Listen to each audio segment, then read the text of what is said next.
आज के दिन में कहा जाए कि एक बुढ़ापे का सहारा होता है, जो पूर्व में ये सहारा कहीं ना कहीं किसी वजहों से आपकी ये लाठी छूट गई थी, वो लाठी वापस दिलाने का काम सरकार ने प्रयास किया।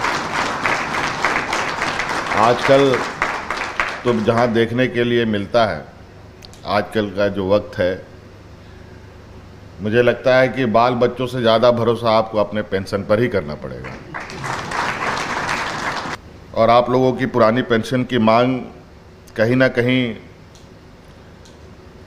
सिर्फ आप लोग प्रशासनिक चीज़ों पर ही नहीं, देश के कई गतिविधियों पर नज़र रखते हैं, देश के आर्थिक गतिविधियों पर नज़र रखते हैं, मार्केट की स्थिति देखते हैं, देश के अर्थव्यवस्थाओं पर आप लोगों की पैनी नज़र रहती है, हम लोगों का रुपया का भाव, डॉलर के मामले में क्या स्थिति है, इन सभी चीज़ों को आप लोग देखते हैं। और सरकार के नौकरी में आने के बाद कुछ चीज़ों के प्रति आशाएं भी आप लोगों की होती हैं और उम्मीद भी आप लोग ये करते हैं कि वो सुविधा आप सब लोगों को उपलब्ध हो।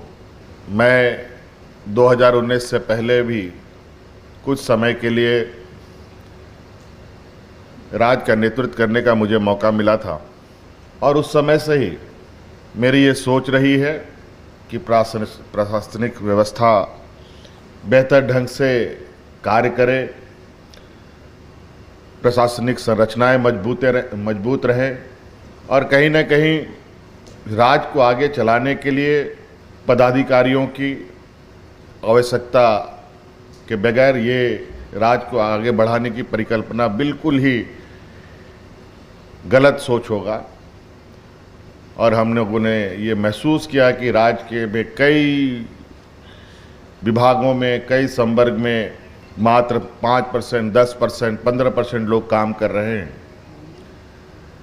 और इस स्थिति में राज्य को आगे ले चलने का सोच थोड़ा सा क्या बहुत बेईमानी हो सकती है। और इसको लेकर के राज्य प्रशासनिक सुधार के लिए भी हम लोगों ने कमेटी भी बनाई थी। उसकी रिपोर्ट भी, जिसके लिए हम लोगों ने चेयरमैन बनाया था, हम देवाशीष गुप्ता साहब को, उन्होंने अपनी रिपोर्ट भी हमें पेश किया है। और साथ साथ में जो हमें अपना डेली रूटीन के आधार पर जो हमें अनुभव होता है, उस आधार पर भी हम कई निर्णय लेते हैं। हमने क्या किया नहीं किया मैं ये गिनाना नहीं चाहता, वो आप उसके हकदार रहें। आपकी मांग पूरी हुई, आपको जितनी खुशी होगी उतना खुशी मुझे भी है, क्योंकि हम जिस पद पर हैं, कल कोई और होगा, परसों कोई और होगा, व्यवस्थाएं वही चलती हैं, लोग बदलते रहते हैं। लेकिन व्यवस्थाएं अच्छी हो तो व्यवस्था में कोई भी आए या जाए उससे फर्क नहीं पड़ता।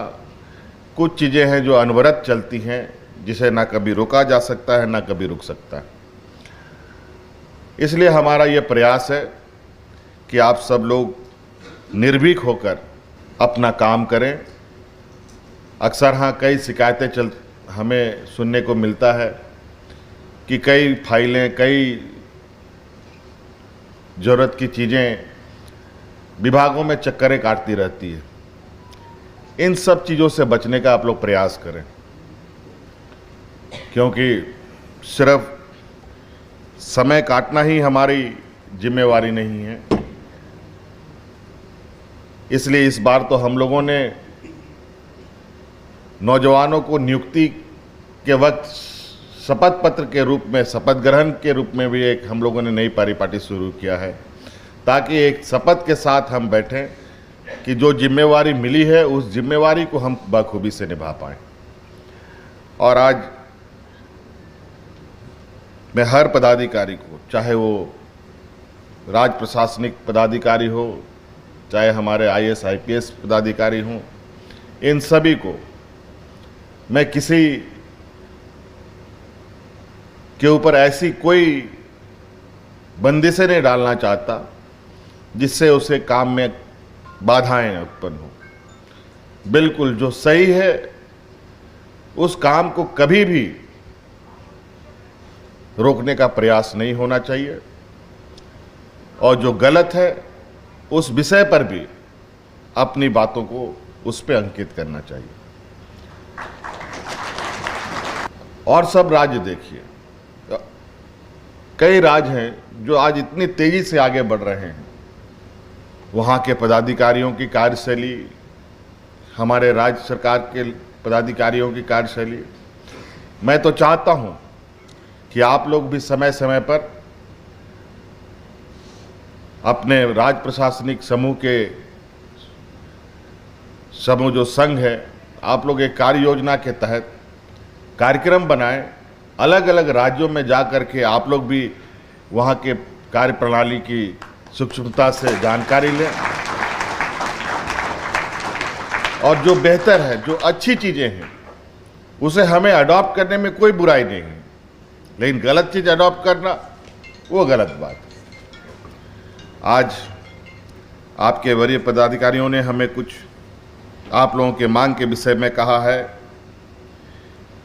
कि आप सब लोगों को, राज्य प्रशासनिक सेवा के लोगों को, उनके लिए जो आप लोगों का अपना एक प्रशासनिक सेवा के लिए एक भूमि आवंटन करने की बात कही गई है। तो इसमें तो कोई बहुत बड़ी बात नहीं है। जब IAS IPS को मिल सकता है तो आपको भी मिलना चाहिए। तो ये छोटी छोटी चीज़ें हैं। महिला पदाधिकारी के लिए भी चाइल्ड केयर लीव की बात आई है, और कल परसों ही कुछ सब्जेक्ट को लेकर, कुछ महिलाओं को लेकर, महिला समूह को लेकर हमारी कुछ चर्चाएं हो रही थी। तो उसमें यह बात आई कि एक दिन की भी छुट्टी किसी को भी अलाउ नहीं। जैसे मुझे अभी कल ही पता चला है कि सहायक पुलिस में जो कार्यरत नौजवान लोग हैं, ना लड़कों को ना बच्चियों को, किसी को एक दिन की भी छुट्टी मान्य नहीं। ये बड़ा विचित्र बात है। ये बात सही है कि आज महिला और पुरुष कंधे से कंधे मिलाकर साथ चलने को तैयार है और चल भी रहे हैं, लेकिन ये भी बात है कि महिला पुरुष नहीं बन सकता, पुरुष महिला नहीं बन सकता। तो कुछ चीज़ें हैं जो कहीं ना कहीं महिला उसके हकदार होते हैं, उसके प्रति भी सरकार को गंभीरता से सोचनी चाहिए। तो आपके इस विषय पर भी ज़रूर, आपके जितने भी पॉइंट्स हैं, मुझे चाइल्ड केयर के लिए भी बताया गया है, चिकित्सा सेवा के लिए भी बताया गया है, अंचल में बटालियन गठन करने की बात कही गई है, और मूल कोटि अपर सचिव एवं विशेष सचिव के वेतनमान वृद्धि की बात कही गई है, साथ में प्रीमियर सेवा घोषित करने की बात कही गई है। आप लोग बिल्कुल आश्वस्त रहें, बातें खाली मेरे संज्ञान तक में आनी चाहिए, क्योंकि इस राज्य को मैं हेड कर रहा हूँ। बहुत सारी बातें मेरे पास आती तो ज़रूर हैं, कभी कभी चीज़ें स्वाभाविक रूप से दिमाग से उतरता भी है। जो लोग इसमें इसके अहम भूमिका में हैं, वो लोग चीज़ों को फॉलो अप करें, थोड़े हमारी व्यवस्था में इसकी जानकारी समय समय पर इसको